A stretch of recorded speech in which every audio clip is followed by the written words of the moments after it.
Howdy, friends. Thank you for listening to the Roundup Podcast. In this season of the podcast, you will hear breakout audio from Roundup 2024. If you have any questions related to the content, send them to sbtccollegiate@sbtexas.com. Don't forget, follow us on social media at sbtccollegiate.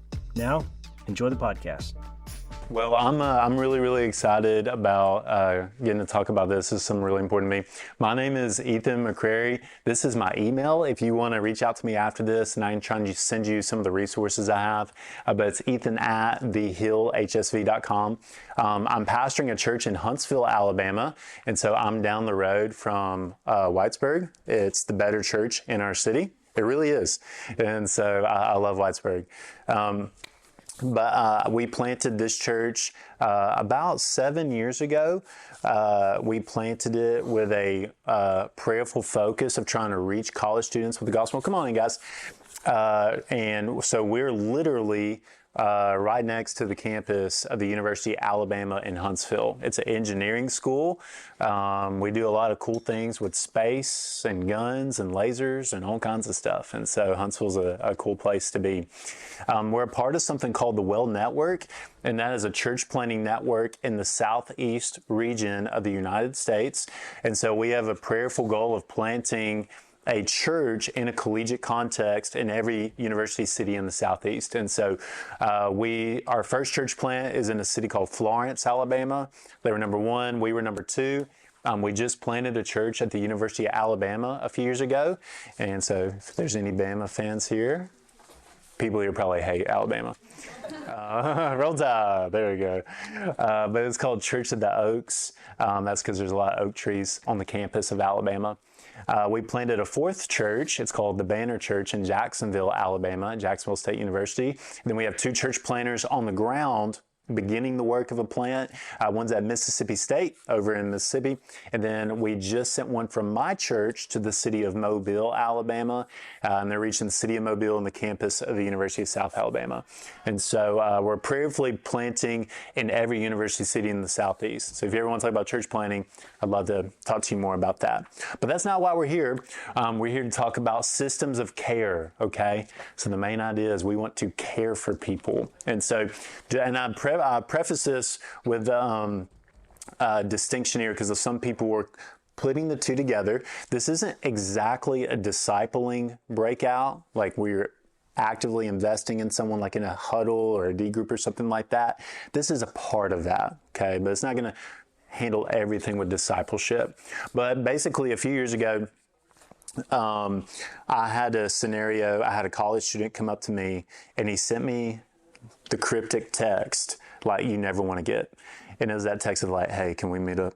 You know what I'm talking about? Like there's no background at all for like why they want to meet up. It's just like the, hey, can we talk?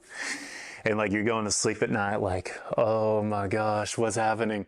And anyways, he did come locked and loaded. And the next day we met up and he came out with this accusation. And he said, you don't care about me. And I thought, what? I was like, dude, I'm one of your pastors. Like, I love you. I care about you. I promise. And he said, then why has no one talked to me in 10 months? And I was like, oh, gosh. It just like hit me in my core because he was right. He had been in total isolation. No one had reached out to him at all. And it was my fault. And here we are, and I got a brother who's deeply wounded by the church because the church wasn't doing what it was supposed to be doing in caring for people. And like the reason that was such a big deal is because that brother is made in the image of God. Like he's intrinsically valuable in the eyes of God. And therefore he matters. Like he matters to our church. He matters to our college ministry. And like the way we care for him really matters. And so it's kind of like when we think about caring for others, every single person in your college ministry, like they have a unique name, a unique identity, and they have this unique value to the Lord Jesus Christ. Therefore, we pursue them deeply. And so when you think, I'll explain a little bit more about that in just a minute, but the main idea is we want to care for people. That's one of the roles of the church. And when you do it, it's beautiful. It's like you have this community of people who have been changed by Christ. They're caring for others in the way of Christ, and it looks different than anything else in the world. It's absolutely incredible. So when you're thinking about caring for others, I just want to hear from like one or two people. We don't all have time to answer this, but just one or two people. What are like some of your biggest challenges when it comes to caring for others in your college ministry? It could be like a thing personal to them. It could be a thing related to like the size of the group or something along those lines. But any particular challenges?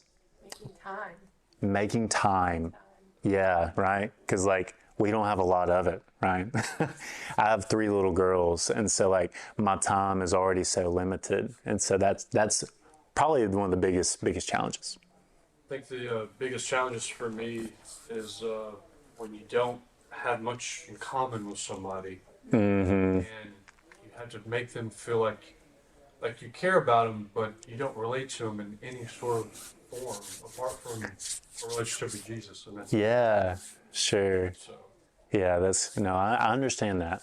And so it can be challenging sometimes if you just can't find a common ground. Anyone else? We don't have enough staff to go around. So we have one college minister, and us interns, we're a student as well. And so it's really hard for us to go all these different places, take people to coffee. And so we just don't have the people to go out and care for others. Yeah, that's real. Like your bandwidth is limited, especially if a ministry's growing, right? Like all these people are coming in, we don't know what to do with them. So that's a big deal.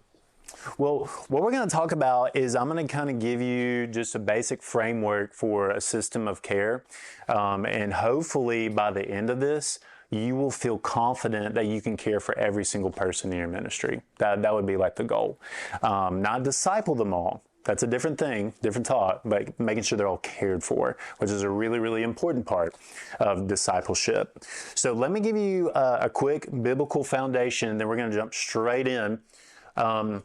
If someone's got a Bible, if you don't mind, if you'd be so kind to look up Matthew chapter 18, verses 10 through 14. Matthew chapter 18, verses 10 through 14. Any Bibles anywhere? You got it? Okay, go for it, brother.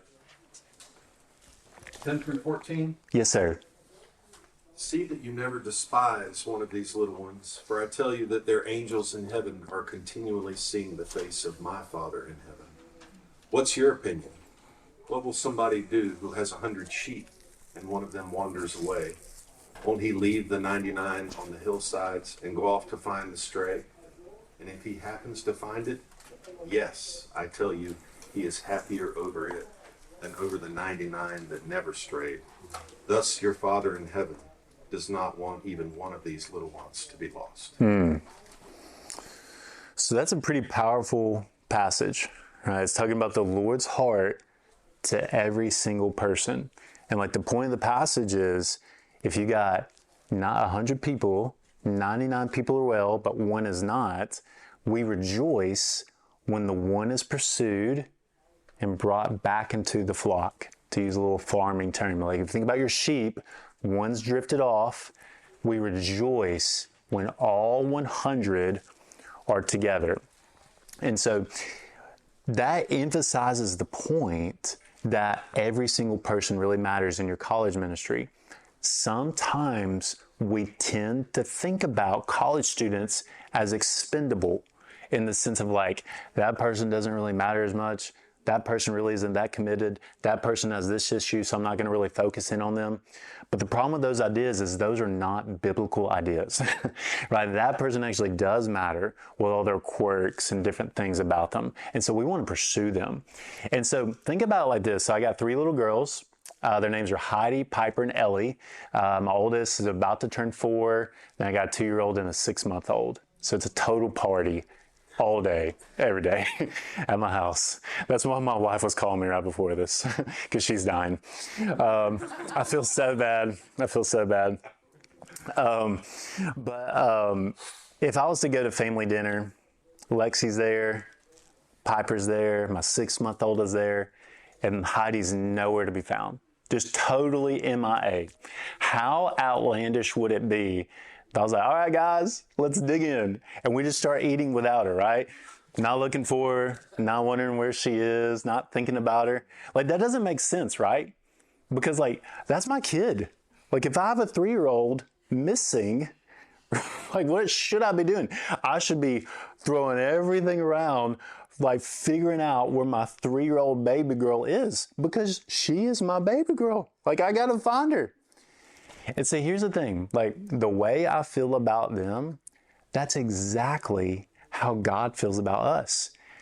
Now, why is it that all the time the church is okay with just letting one person run off?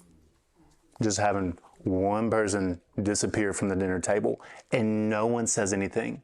Not only that, they don't even think about it, right? Like, and I'm not trying to lob accusations. I'm guilty of it, right? Like, there's 10 people that we haven't thought about in 2 years, or there's 20 people that we haven't reached out to. Like, those are God's children. And so the reason I bring those things up before we jump into the system is, like, you have to understand, like, here's a principle that's so important to know. Like when we're doing this, we want to smell like sheep. That's not my phrase. That's from a non-Marx book.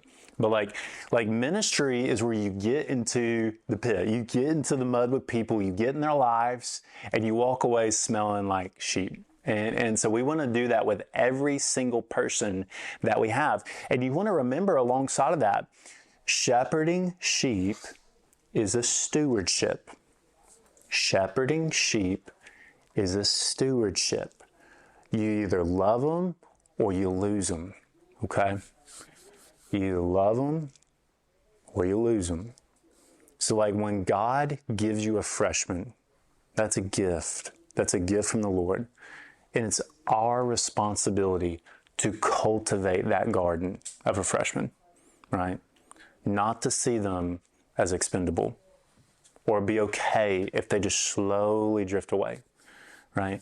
Like, shepherding sheep is a stewardship. And so stewardship, that's something God gives. And so we want to responsibly care for it.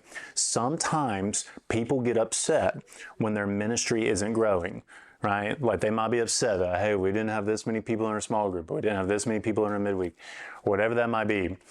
And one of the reasons, like, it may not be growing is because of you. Like, you're not ready to steward and lead these people. Like, I don't need to adopt 3 more kids if I'm not ready to handle the burden of 3 more kids, right? But we ask for greater responsibility without, like, the ability to actually care for them, right? So, like, if you're going to welcome people into your dinner table, we got to grow that dinner table. If you want to welcome people into your lives and your church, you actually need to have the ability to say, yes, Lord, I can actually care for these people. I can actually do it. It's a really, really important thing. So a few things, these are just a few random principles just to think about before I unpack this system on here. But just a few things before we jump in to help you care for people in your church. I actually use this phrase, system of care. Sometimes people freak out when people say the word system. And they're like, oh, like, your church is a program. You know? And I actually understand. I get that. I understand the sentiment behind that. But you're actually, there's nothing wrong with that. There's a good reason to have a systematic way of caring for your people, especially if your ministry is growing. Like, if you have 300 students or 1,000 students, you want to be able to actually care for all 1,000. None of us have the brain capacity to remember how 1,000 people are doing. And so having a system is not an unbiblical, satanic idea. It's something that can actually help you. Now, with that, when I tell you how this system can work, you have to tweak it and tailor it based on your personality, capacity, and your team dynamic. So, like, I'm trying to give you principles. You're going to have to figure out how much, oil and gas you want to put in these different engines. But basically, when you have a system of care, the more structure you put in it, the more authentic you have to be. legitimately. So like if you have 10 people you're responsible for caring for, and let's say let's pretend this was your system. You have 10 people you're going to care for. You're going to care for Joey on Monday and Justin on Tuesday and Rachel on Wednesday, and I'm going to call each one of them. And I'm going to do that every single week, every week of the year, right? Like if someone's getting a call at the same time every day, it's one of those things where like they may feel like they're just a robot. They're just a task, right? You have to be authentic with the people you're caring about, especially if you have a very, very structured system. I think having a system is helpful because then you can account for every single person, but you can't let them be a task on your sticky note, right? Like that's the temptation. The opposite side is the less structure you have, the more intentional you have to be. So like if you don't have a lot of structure and it's really organic, you gotta be really focused and intentional with every single person you pursue. So that's just something to consider. Before you put the system into place, you need to tweak it based on your temperament, your personality, how you are. Some people need more structure. Some people need less structure. It really just depends on your team. Another thing to consider, and this is why I think this is so important, you're going to see the value of it here in a moment, but the further a sheep strays, the harder it is to get them back. And it's really important. And you only have to make that mistake so many times to know you don't want to do that again. But like the further a sheep strays from your pack, the harder it is to get them back. And so like what I mean by that is like if someone is on the shoreline at the beach and they're getting swept away a little, it's a lot easier to catch them when they're 10 yards out. When someone gets swept out 100 yards, 200 yards, 300 yards into the ocean, it's much harder. You're going in with a boat and a life raft to go catch them. Like in a college context, someone comes up to you and they say, hey, I've been dabbling in pornography for about 2 to 3 weeks, right? It's much easier to shepherd them there versus saying, okay, and then you let them stay there for 10 more months, right? You want to minister to someone a few weeks into that versus almost a year into that, and you're catching them the week before they go home before summer, right? Like people wonder how overnight their lives fall apart. It's because we're not paying attention to what they got going on. And so like if you got people who are drifting, you want to catch them before they go far. So like if you ever like seen like a sheepdog, like an Australian sheepdog, they're amazing. They're so fast and beautiful. They'll have these hundreds of sheep that they're herding, and they're just so like just flying by every single sheep, keeping them in the pack. So because if one gets away, it disorients everybody. And so you want to keep them together. So like if you see a college student and they show the signs of drifting, like you know what those are, it's like isolation. You might start getting ghosted a little bit, like with text and calls. They're not very open anymore. Like those are those warning signs where you use a little bit of discernment to go, hey, something is wrong. We need to jump in. And so you want to just remember that. Okay. So what I want to do is I want to show you what we've been doing over the past few years that's been very, very helpful. And then if you're a college student, I'll explain how this can work on your level. If you're a college staff, I can explain how that works on your level as well. Okay. So I'm going to erase my notes from the last one real quick because we're going to do some group work. Okay. So very simple process.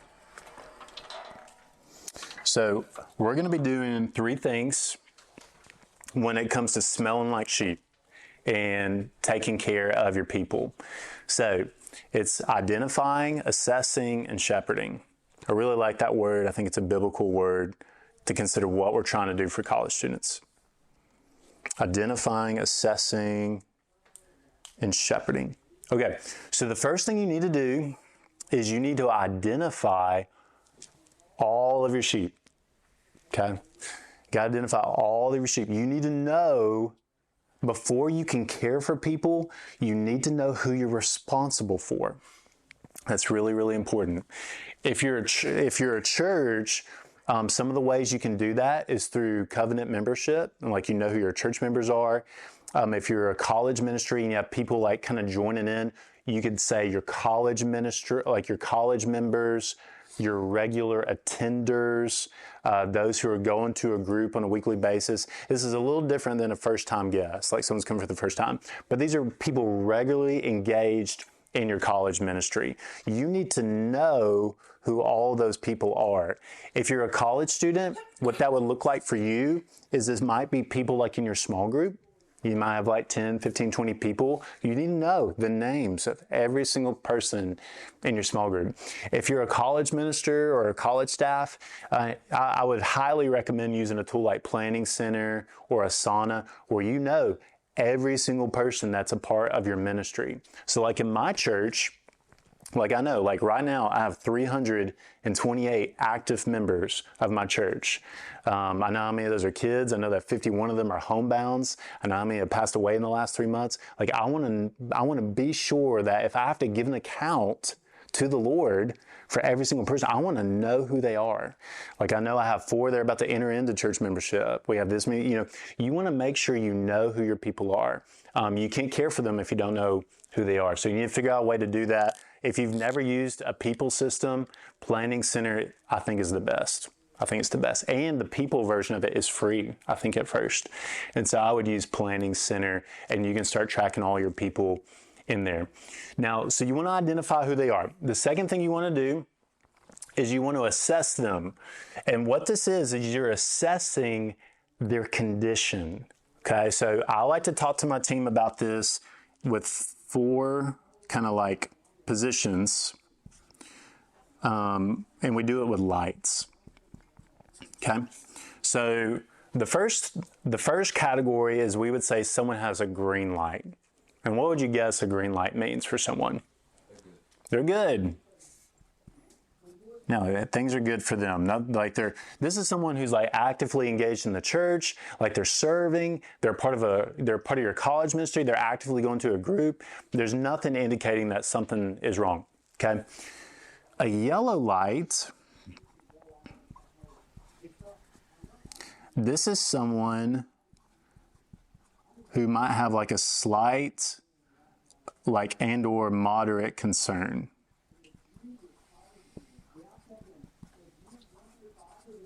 Okay. So like here would be a yellow light. I got a small group leader who would reach out to me and said, hey, like so-and-so hasn't been to our community group in 4 weeks. And they haven't been to the Sunday gathering, right? But they're paying attention, like they're watching, and that person's not there, right? So remember, like dinner table mentality, like one of our people are missing. No one's heard from them. We need to check in on them. And so I'm going to talk about what you can do. This also might be like someone, it doesn't necessarily have to be a bad thing, like they're doing something sinful. It might be like they might have had something happen to them. Like they're just going through a tough time, right? Like our college ministry, we're in that season where everyone's starting to date each other and break up, and it's terrible. It's miserable. Just text all day of like just people trying to figure out why God didn't answer their prayer. Like, look, I'm so sorry. I'm so sorry. Just get a haircut and try again. And so I'm like, please, like I just don't know what to tell you. So I don't tell them. That was me. No, I don't tell them. But those are some of my secret hidden thoughts.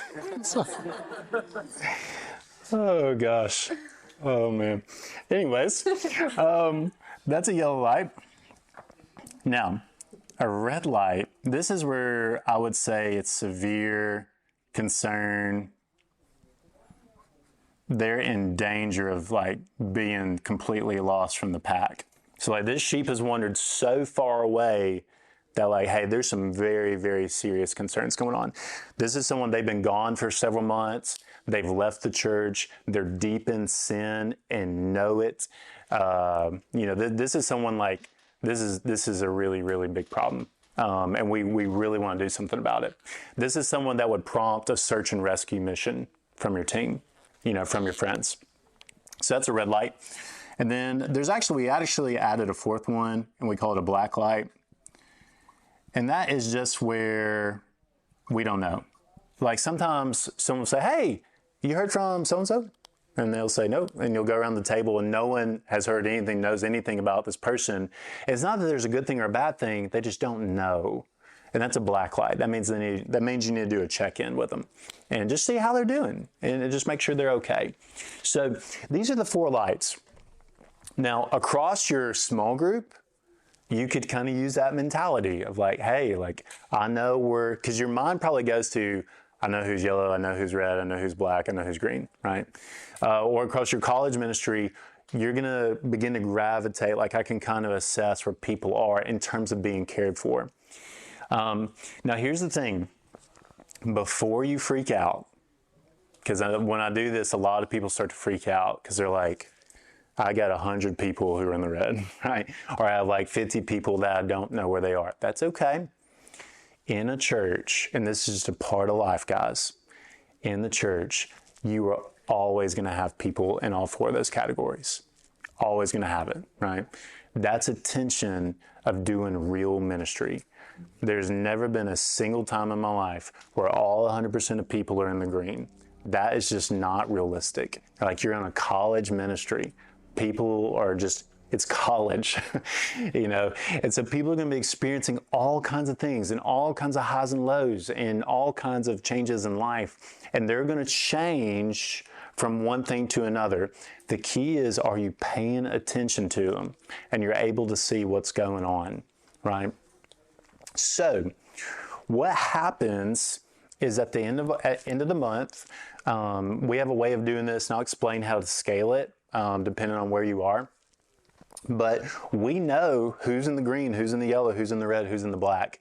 And we then begin to go, okay, if there's been movement from someone being good to being, there's a concern, or like there's a serious concern to being like very, very like in a bad place, then we begin to shepherd them, right? What does the sheepdog do? He runs out and he retrieves them and brings them back into the pack. That is your job as a minister. That's your job as a college leader. That's your job as a staff person. And so the key is, okay, how do you shepherd them? Like, how do you care for them in a way that brings them back into the fold? Now, we're going to do a little group think for a second, but I want us to think about what are some forms of care, some forms of shepherding, like forms of ministering to others. Because what you need is you need a whole tool belt. You don't need one bullet. You need a lot of tools because different tools are needed for different situations. So let's think about it. What are some of the ways in which you can shepherd college students? You can care for them. Who's got one? Meet one-on-one. Meet one-on-one, okay? That was the first one that we heard in the other group. And she said, do it over coffee. Lots of wisdom with coffee. So, caffeine. A coffee meetup, right? Like, hey, like, can I buy you a cup of coffee and we just hang out and just be together? Yeah. Well, trusting your instinct, like if there's a name that pops up in your head, just like texting them immediately. Yes. Trusting, yeah, okay. That's a good one. I had a friend who was talking about that thing you're saying, and he would call it the nudge. And he would say, like, the Holy Spirit kind of like nudging you towards a particular person. So you want to follow in response to that. And so, like, if you ever get that kind of like prompting from the Holy Spirit, like, that's a good time to pause what you're doing and then reach out to him. So that's a really good one. Okay? What else?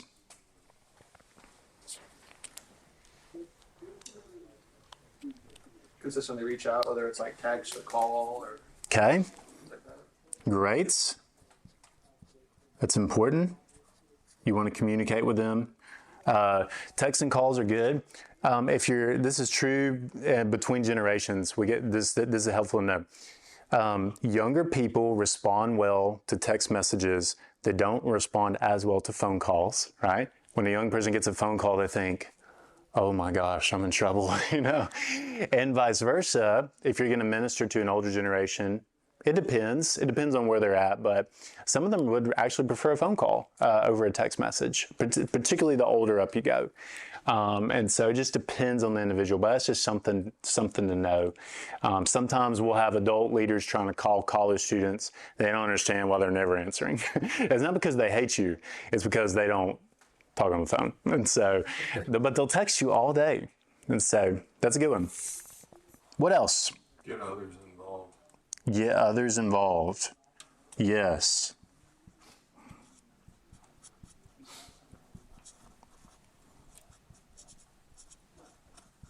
Shepherding does not have to happen in a one-on-one, context. It can happen in a group, which is always good. Like if someone's really struggling and maybe they're apprehensive about coming back to the church, it might mean like, hey, like let's all like go hang out this weekend and just go hiking, go have fun. Nothing remotely spiritual. Like let's just be together. That's a powerful tool to help welcome someone back in. Okay. Yeah. I think like for college students specifically, like inviting them into your home or like a home cooked meal. Yes. Getting off campus and like sometimes you just want that like home atmosphere. Yes. Come on. Okay. That's a key one. Hospitality is one of the greatest tools to care for college students. It is one of the greatest tools to care for college students. Has anyone read The Gospel Comes with a House Key from Rosaria Butterfield? Wow, okay. Everyone needs to read that book. The Gospel Comes with a House Key from Rosaria Butterfield. If you own a home, do not view your home as a fortress. View it as a welcoming place to welcome college students into your life. So like my family, we bought a house literally right next to the campus. Like I can see the freshman dorms from my back window. And we tell our students they got fridge rights. They can, we used to say 24/7, then we had kids. But you can come over anytime during the day. You don't need an invite, and you can get anything you want out of my fridge. And I only tell that to my college students. And we're literally right there. You can walk from the dorm to my house. And so they just know they have a place. Because a lot of these college students, they don't have a home. And so you could be a home for them. And that tool, hospitality, breaks through so many barriers to the gospel. So many barriers, because you're demonstrating the love of Christ in a very unusual way that they wouldn't find anywhere else. So hospitality is a good one. I think I feel best shepherded by my mentors whenever they have margin in their life. And Yes. I feel like they actually have availability. That's good. So we're going to talk more about that in just a second. But just being available, right? Like you got to actually have the time. And that's the key. Like in a college ministry, you do have to develop leaders because not one person can't care for everyone, right? And I know that's not fair to everyone if they all want to hang out with one person. But if you have a plurality of caregivers, then you can actually make sure everyone feels loved and welcomed. It's a group thing. But you gotta have availability, you gotta have time. Apart from hospitality, I think the greatest tool, like the greatest variable you have to see successful college ministry, apart from like the spiritual components of prayer and fasting and all those things, is time. Like the more time you invest into someone, the greater you're gonna see it go. Okay, anything else? Let's get a few more on there. In our groups, we share prayer requests in our group mason. And so, Yeah? able to, well, one, intercede for them. Yes. But then two, follow up on specific things. There you go. Pray for them. So 2 things about prayer. When you text a college student, don't just say, hey, I'm praying for you today. You need to ask them, hey, how can I pray for you today? Now, when they tell you that, put a note on your phone a week later and then check back in and say, hey, I've been praying for you about this. How's that going? It's going to blow their mind because you took the time to pray over a week for this like particular prayer request. It'll mean the world to know that, hey, like you're going to feel so seen like when someone does something like that. So pray for them. Okay. Anything else? Meet their needs. Meet their needs. I work with internationals. Oh, yeah. I got a kid a toaster. Mm-hmm. I had to get a kid a microwave, and then I had to get another one, something else, and then they're the ones who are coming the most. Yeah. You help meet their needs. They come to our Bible studies. That's right. That's huge. That's one of the beautiful things about multi-generational churches as well, is you can have older members caring for younger members specifically in that way. We had a group of students eating at a Mexican restaurant next to our church a few weeks ago. One of our senior adults saw them and paid for like 10 lunches. And one of the girls, she's a UA student, it was her first time there, and it just blew her mind that some random stranger paid for a lunch. And she was like, this is amazing. Okay, anything else? Shepherds never punish sheep that leave the flock because they want to ensure that the sheep knows that they're safest with the flock and not away from the flock. Sure. Yeah. It's non-judgmental. Yeah. Yeah, that's good. And that's a very interesting one too. When someone leaves, believe it or not, there are some instances like it is okay to let them go. Like I have a college student that wanted to join my church 2 weeks ago, and it was just not the fit. We were having a conversation, and instead of us just cracking the whip and saying like, hey, I can't believe this isn't working. It's like, hey, here's this whole array of amazing churches nearby. Let me help you connect to one. And there's college students that have left my church, and I'll text them 3-4 months later and say, hey, like you had luck finding a local church. Can I help you do that? And that blows their minds. One or two more, and then I'm going to tie a knot on this, is a few of these would be, this is a lost art. And if you recover it, it'll be beautiful. And it's the art of note writing. Note writing. Has anyone ever received an amazing note from someone? Yeah, you remember it, right? So at the end of the semester, all my small group leaders, they will write a specific, intentional, encouraging note to everyone in their group, right? You ever get one of those notes and you just can't throw it away? You got to hold on to it because it was just so well thought out. And so when a college student receives a note, it's powerful. It's just incredible. And it's going to cost you 10 cents to do it in 2 minutes. It's so powerful, and especially if you send it in the mail. And so doing that is a really, really special thing. One thing I learned this from one of my seminary professors, and I do this on a regular basis, is I have a young lady in our church. Her mom passed away 5-6 years ago, super traumatic circumstance. Mark that day down on my calendar that this is when she died. The week before, get a note ready, write that note, say, hey, I know that this day's coming up. I know this weekend's going to be tough. I want you to know that we're praying for you and we're with you. And she'll get that note the day before she goes through a tough day. And it just blows their mind that someone would be thinking about that. And so you can remember moments and milestones and write notes. It's a powerful thing. Another one is coaching. So if someone's in the green and they're just doing awesome, coach them up. Say, hey, there's a guy in my church, he held an umbrella, it was storming, really bad. And he held an umbrella for a mom who was carrying her new baby to her car, and he got soaked while he was carrying this umbrella so her and her baby would stay dry.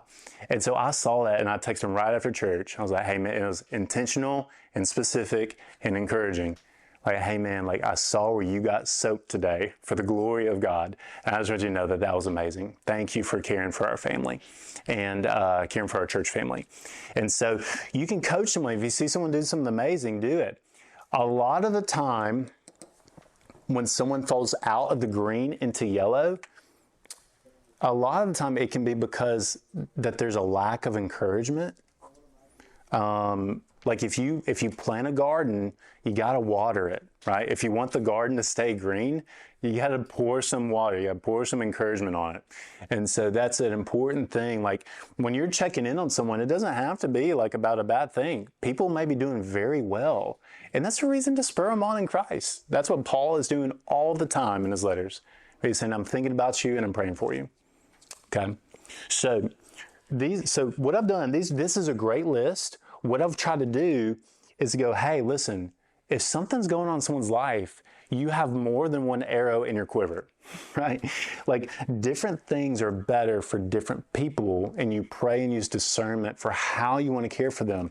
And Lord willing, they'll move from being in the red to yellow, or they'll move from being in the yellow into the green, where things are vibrant and great again. And so like, let me give you an example. I'll show you how this system finishes and then I'll take questions. But like I had one guy in my church, he disappeared, him and his wife. He was gone for 10 months and he wouldn't talk to anybody. But I knew he was in the red. He's gone, he's missing. No one knows where he is. Like he's ghosted. This is a bad situation. So I'm reaching out to him every single month. And he's not sending me anything. It's ridiculous. And so by the 10th month, I'm starting to get discouraged, but I'm just still hammering him like, hey man, praying for you. Hope you're doing well. I really hope I can see you soon. In the 10th month, he finally texts me back. He said, hey man, if you would have looked at my text thread, it was ridiculous. It was just me. And he finally sent something back and it was like, hey, I guess I'll get coffee with you. And we met up in downtown Huntsville and we got coffee. And he said, I cannot believe you reached out to me for 10 months straight and I didn't send anything back to you. And I said, no, man, it's because we love you. It's because we care about you. And he said, I know how much the church cares about me. Now, that guy and his wife are small group leaders in our church, right? Just a crazy change. And so, like, when you see people in the red, like, don't give up on them. Like, chase them, pursue them, care for them.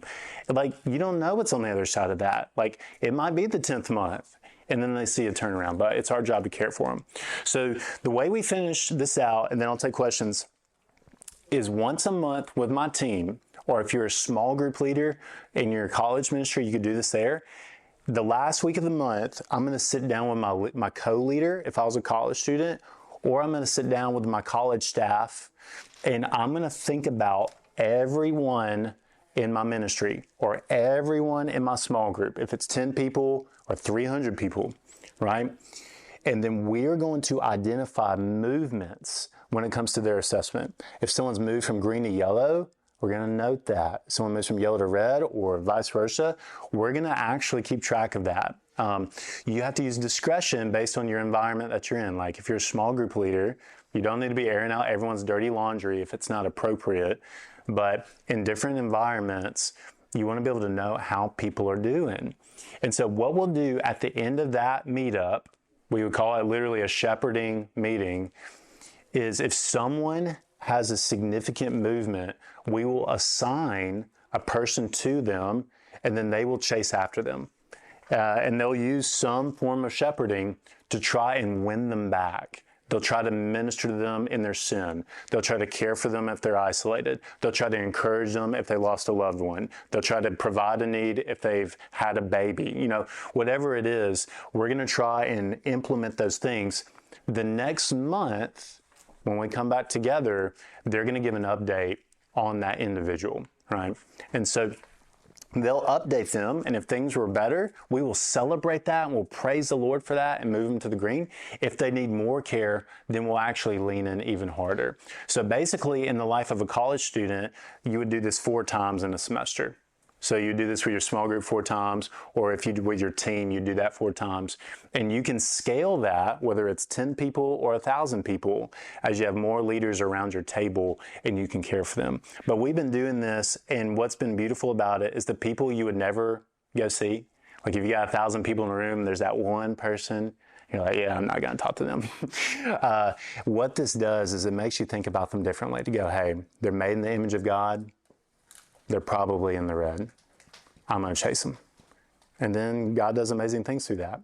So if you do this, it's a beautiful system of being able to care for folks, and you can leverage it to where, Lord willing, you'll smell like sheep. And at the end of the semester, everyone, as many people as possible, would be healthy. Okay? So I've said a lot. Let me pause here. Do you guys have any questions, comments, threats, concerns about any of this? Yeah, go ahead. So what would you say, I mean, you said you texted once a month for 10 months. Mm-hmm. And I mean, like with college students, the whole ghosting thing is crazy. So would you say like text, Sure, until you, like, or check in until you get a response, or when's the stopping point? yeah. It depends on the individual, and it depends a lot on you. I'm weird like that, and I'll roll around. If I went a year without hearing from someone, I'd stop. But if I go 10 months, I'll start cashing in some different things. Where, like, if I know they have a mutual friend, I'll try to, get them to encourage them. If I'm just literally not hearing anything at all. I'll also do things beyond, like, if someone is ghosting me and I just can't hear from them, I'll just try to not even invite them to anything, just to encourage them. And I will pray like crazy for them. And so a lot for this guy over the 10 months was a lot of like, hey, I'm praying for you today. How can I pray for you today? Hey, I'm praying for you today. But I think you just have to exercise discernment on when that ship has sailed. But Lord willing, a lot of people will remain. That's a good question, though. Is that helpful at all? Okay. Anyone else? How long do those monthly check-ins, monthly like evaluations, how long do those normally last, those meetings? It depends on what environment you're in. So my staff team, like, we do that across our entire church. And so once a month, it takes about 2 hours. Your initial one's going to take a long time. But because if you've never done that before, you're going to be thinking through every single person. And that just takes a while, But once you do it once, then it's a matter of cultivating it and updating it. If you're doing a small Group leaders, how easy. them the first time? Yeah. If you're a small group leader, I think it takes probably 15 minutes after a small group session. Just go, hey, how do we think it? Like, you get your leaders together and say, how do we think everyone's doing? And you just kind of go down the line. And as long as And when you're setting parameters for those kinds of meetings, we try, depending on how many people there are, we keep it brief. We try to say brief updates unless it's of something significant.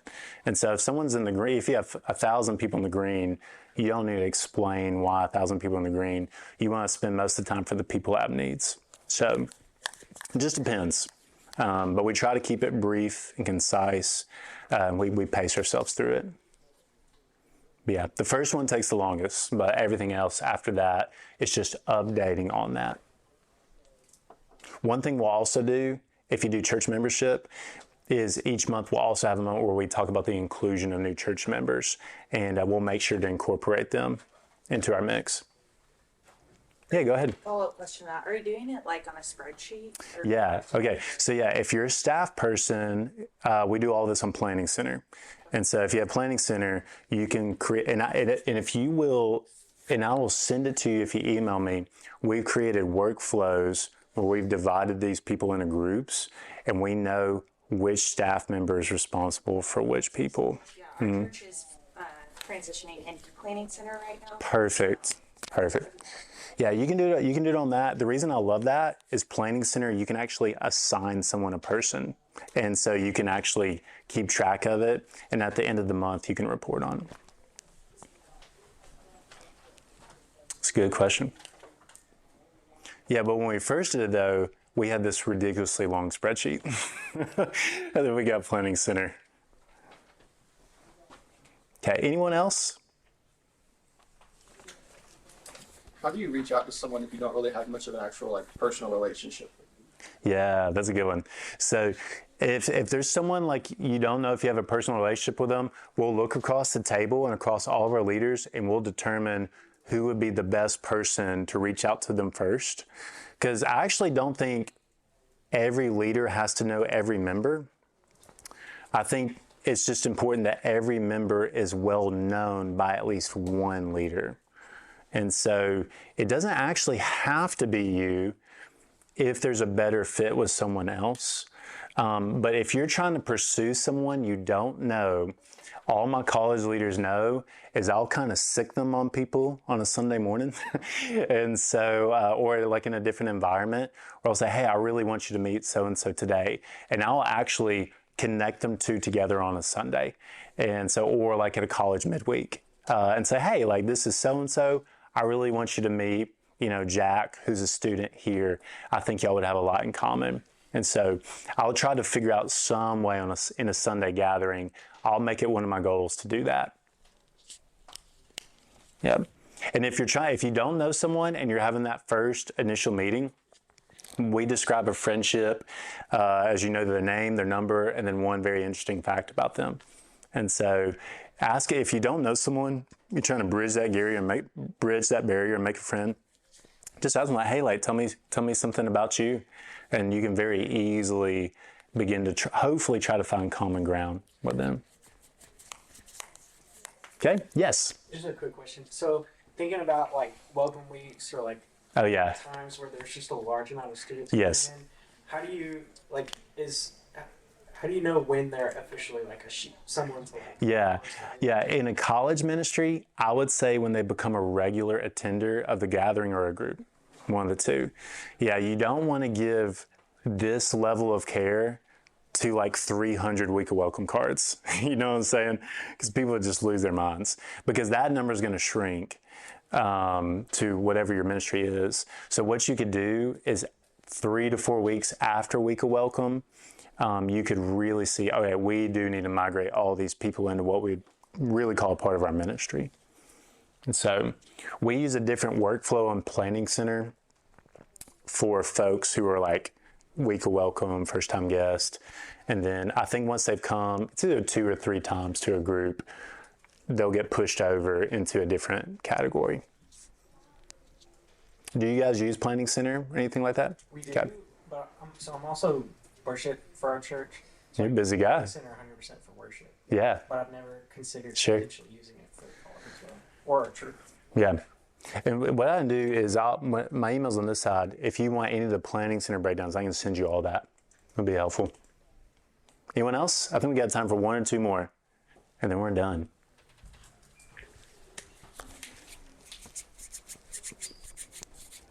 Going once. Okay, go ahead. So like earlier it was brought up that like one of the biggest not issues but struggles with like caring for people is like the issue of time. So how do you find a balance of like setting aside time, like both for like caring for relationships you already have and like creating new ones at the same time? Yeah, that's good. So there's 2 parts of that. The first thing is when you're caring for others, it's always going to come out of a deep abiding relationship with Jesus. You have to do that first, otherwise you're going to burn out like that. So that's the second thing, or the first thing. The second thing is everyone needs to understand their personal scope and span of care. And what I mean by that is everyone needs to understand their limitations when it comes to how many people they can actually care for. I think, this is just me, I think a reasonable number for a college student is probably 6 to 10 other students. Like realistically, when you get really in the lives of people, I think it's 6 to 10. If you find yourself in a position where you're more responsible for more than 10, that means we need to raise up another leader in that group to help you care for others, if that makes sense. And so you have to understand all these people may be coming to you. Like I got a RA on the campus, and he has like 80 students that come to him all the time with spiritual needs. And he's like freaking out, like, how do I do this? And the kid's like, you got to raise up more caregivers alongside you, and you have to be willing to say, no, I can't meet with you right now, but so-and-so can. And so it takes some maturity and discernment to know when to say yes, when to say no, and when to redirect someone to someone else. So does that make sense? Yeah. Yeah. I think like there's a sociological principle. It's like you can only have a meaningful friendship, I think, with like, it's like somewhere in the 90s, like up to like 90 something people. And so if you're in a church of over 100 people, you already can't know all of them. And so you have to be willing to give away that relational capital to someone else. Okay? Anyone else? One more, and then we'll be done. Going once. What filter have you given small group leaders to communicate to church staff when like a pastoral appointment is needed? Yeah, there's an emergency scenario where if there's suicide or abuse, you always go straight up the ladder. The second one would be, there's a lot of times people, we try to tell all of our college leaders, in the event you find yourself in the place like you just don't know what to do or you're uncomfortable trying to minister to a scenario, just call one of us and we would love to hear what's going on. There's a difference between gossip and seeking wisdom, and we try to help them understand that. Like, you reaching out for counsel is not the same thing as you revealing everyone's life. And so if someone doesn't know what to do, there's a whole team of mature adults and pastors, ministers that want to help you. And that happens quite frequently. So you kind of just leave it up to the discretion of those leaders of what they think is appropriate. Yeah, and as we're teaching them to care for people, we try to reassure them, like, hey, like, you do not have to go in there and fix every single problem as you're caring for folks. Like, we're in this together. And so I have college students all the time reaching out, like, hey, this is what I got going on. What do you think I should do? Should you jump in? And that's been a very, as long as you communicate, you can have that openness. They're generally open to share those things. Okay. Well, look, I appreciate everyone being here. Hopefully that'll give you a framework for how you can care for students. Again, here's my email. If you want some of those planning center breakdowns, or you just want to ask me questions later, just let me know. But let me pray for you, and then we'll be done for the day, okay? God, thank you for today. Thank you for the gift of just getting to serve people and to care for them. Lord, you left the 99 for the one. God, I pray that we would do the same with every single student you bless us with.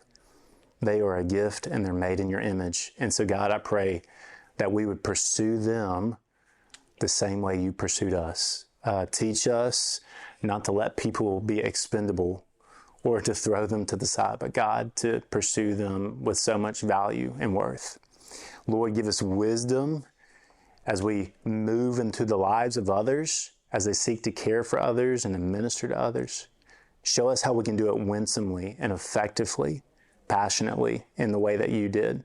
And God, I pray that it would be effective to see people restored and to see people renewed and to see people grow and be free from the things that they face in this life. So God, we just thank you for all these things. Thank you for this week. We just pray that you would receive the glory and all of it. It's in Jesus' name I pray. Amen and amen. All right, thank you guys. Enjoy your evenings.